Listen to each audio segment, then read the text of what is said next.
Sandra here from Create in Spain. I'm going to go over two things today because these topics are very small ones and so might as well be fitted into one video. I'm going to tell you about the project info and also the simplify tool. Just in case you haven't actually watched the basics video which covers the simplify tool, it's an important one. So I've drawn here a few hearts. I just got them out of the library, in the shapes library there. And for example, I might want to take the whole lot and weld them together. So I go to path and I go to union and we get this funny shape.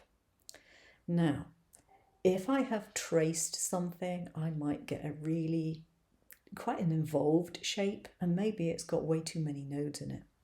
So all you want to do is go to path and then simplify.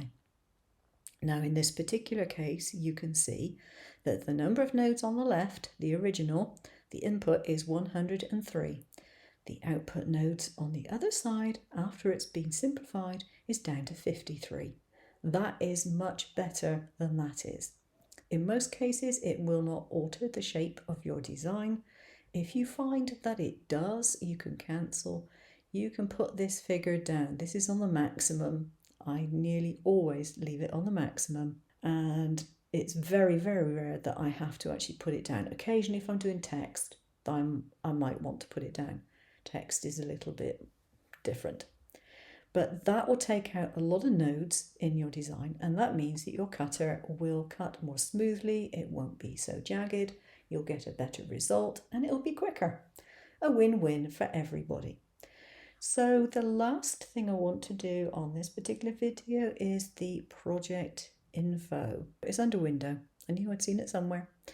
Right, project info brings up a project information screen that you can write your notes in. So if you've got an involved project that involves using specific materials or specific fonts, etc., things that you really need to have to hand, you can put this in the project information box and keep it, and then it'll be attached to your project. And when you open it up the next time in Shortcuts a lot, you'll have all the details that you need. Okay, that's it for today's video. I'll see you soon.